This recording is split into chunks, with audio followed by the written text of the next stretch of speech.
अस्सलाम वालेकुम dear students. आज हम पढ़ेंगे होलोजोइक न्यूट्रिशन, जो कि फर्स्ट ईयर की बायोलॉजी का एक चैप्टर है। इसको हम टॉपिक वाइज करने की कोशिश करेंगे। तो आज सबसे पहले होलोजोइक न्यूट्रिशन करते हैं।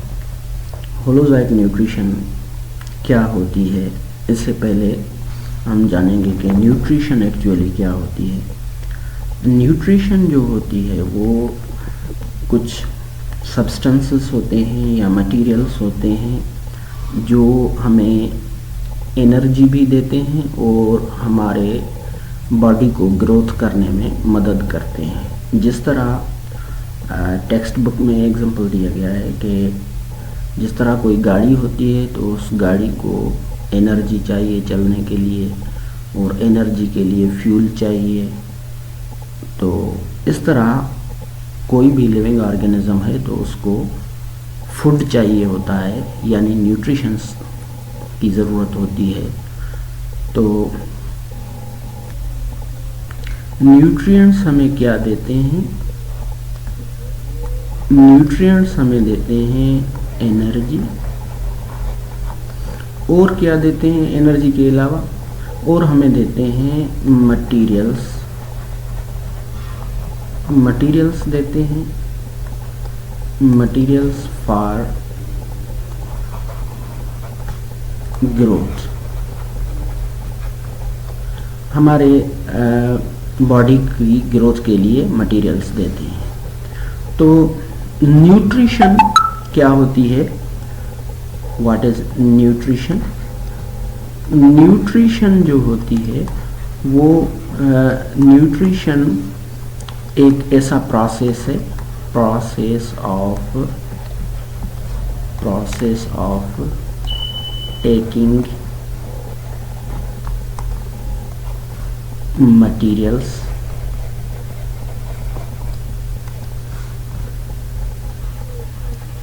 इनसाइड द बॉडी के अंदर मटेरियल्स को लेने के प्रोसेस को न्यूट्रिशन कहते हैं।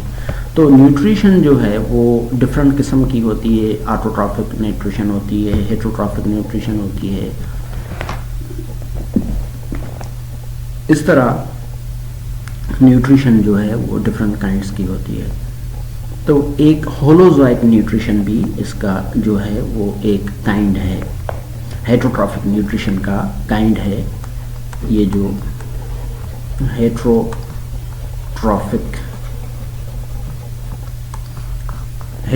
न्यूट्रिशन है,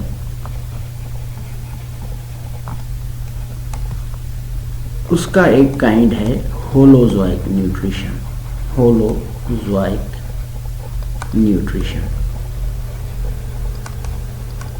तो होलोजोइक न्यूट्रिशन जो है वो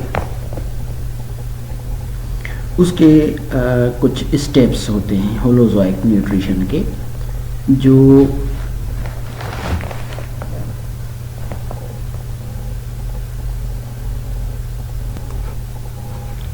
तो होलोजोइक न्यूट्रिशन जो होती है वो ये न्यूट्रिशन जो होती है ये एनिमल्स में होती है। एनिमल्स में होती है या कुछ प्रोटिस्ट्स होते हैं उनमें होती है, जिस तरह अमेबा हो गया, इन ऑर्गेनिजम्स में होती है। उसके अलावा होलोजोइक न्यूट्रिशन के कुछ स्टेप्स होते हैं। उसके बाद हम आ जाते हैं स्टेप्स ऑफ होलोजोइक न्यूट्रिशन। तो सबसे पहला जो स्टेप है वो है इंजेक्शन। इंजेक्शन का मकसद ये है कि जब ऑर्गेनिज्म फूड को अपनी बॉडी में अंदर ले लेता है तो इस प्रोसेस को कहते हैं इंजेक्शन।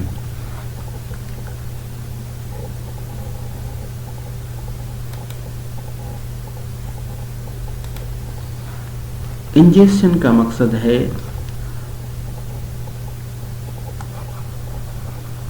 taking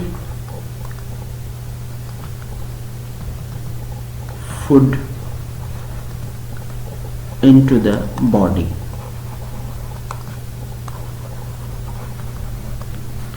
फूड को बॉडी में अंदर लेने के प्रोसेस को इंजेक्शन कहते हैं। अब ये इंजेक्शन जो होती है ये यूनिसेल्युलर ऑर्गेनिज्म भी करते हैं। जो यूनिसेल्युलर होते हैं, यूनिसेल्युलर ऑर्गेनिजम्स, वो जब फूड को अपनी बॉडी में अंदर लेते हैं तो they ingest the food through cell surface of cell, जो कि सेल मेम्ब्रेन होती है। सेल सरफेस यानी कि सेल मेम्ब्रेन के ज़रिए वो फूड को अंदर ले लेते हैं। उसके बाद जो मल्टी सेल्यूलर ऑर्गेनिज्म होते हैं, मल्टी सेल्यूलर ऑर्गेनिज्म वो फूड को कैसे लेते हैं?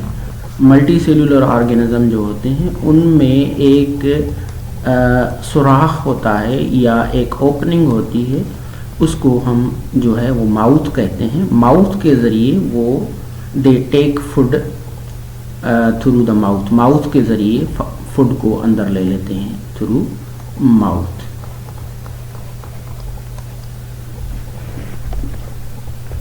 देन सेकंड स्टेप जो है वो है डाइजेशन, यानी कि जब फूड अंदर आ जाता है, बॉडी के अंदर फूड अंदर आ जाता है तो एक प्रोसेस स्टार्ट हो जाता है जिसको हम कहते हैं डाइजेशन। डाइजेशन में क्या होता है कि डाइजेशन के दौरान फूड को, जो फूड के लार्ज पीसेस होते हैं, बड़े बड़े टुकड़े होते हैं, उनको स्मॉलर पीसेस में कन्वर्ट किया जाता है। Food is converted into, food जो होता है वो लार्ज पीसेस में होता है। Food is converted into smaller particles, छोटे छोटे ज़रात में उसको कन्वर्ट किया जाता है। तो जब वो छोटे छोटे ज़रात में कन्वर्ट हो जाता है तो वो जो छोटे ज़रात होते हैं वो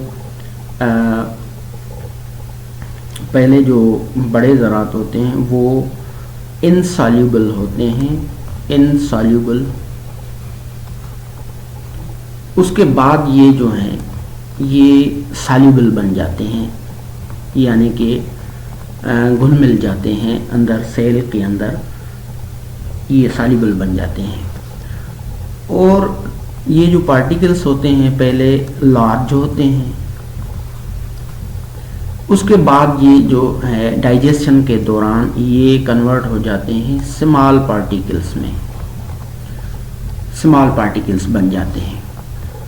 देन जो है वो पहले तो ये एब्जॉर्बेबल नहीं होते, they cannot be absorbed, these particles cannot be absorbed before digestion। digestion के पहले ये particles जो हैं वो particles cannot be absorbed before digestion।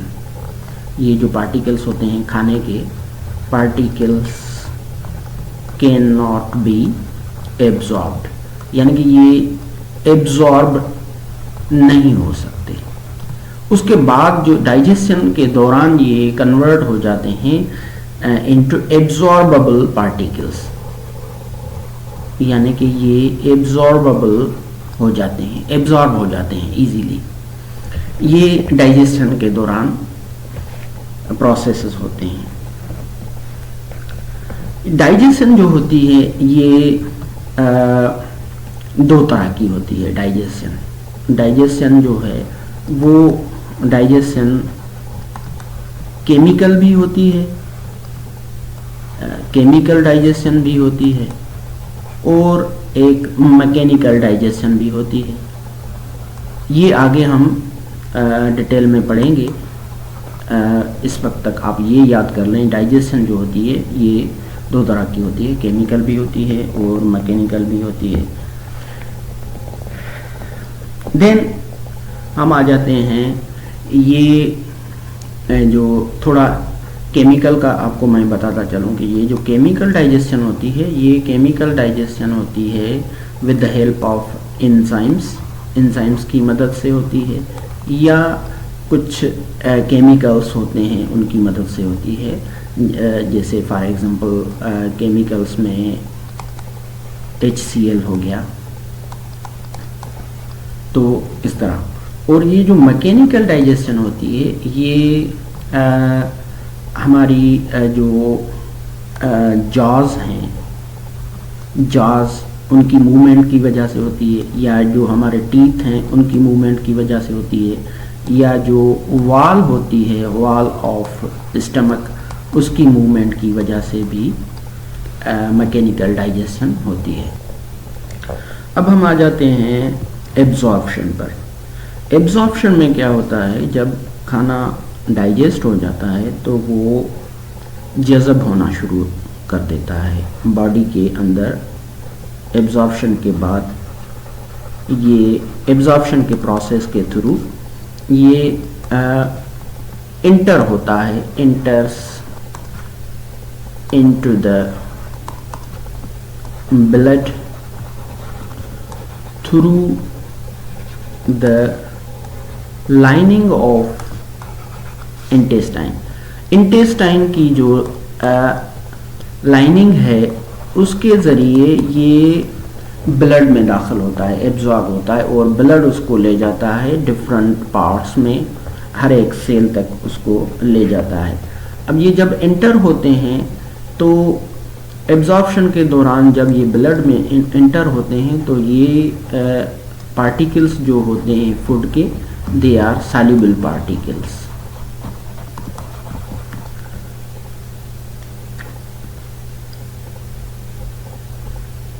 अब जब ये इंटर होंगे ब्लड में तो ब्लड इनको ले जाएगा डिफरेंट पार्ट्स में, और वहाँ पे इनकी जो है वो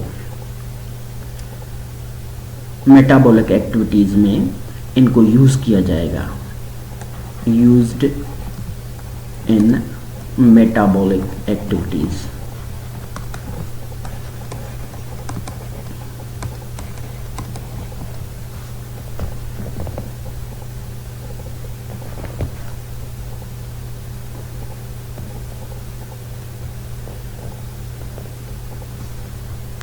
देन नेक्स्ट जो है वो प्रोसेस है एसिमिलेशन का।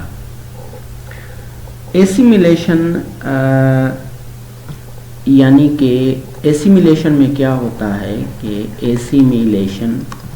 एसिमिलेशन का मकसद है कि इसमें फूड जो है वो यूटिलाइज होता है, यूटिलाइजेशन, इसको हम यूटिलाइजेशन भी कहते हैं। यूटिलाइजेशन यानी कि उसका इस्तेमाल, यूजेज, इसको यूजेज हम कह सकते हैं, यानी कि वो जो फूड है वो हमारी बॉडी उसको किस तरह यूज़ करती है।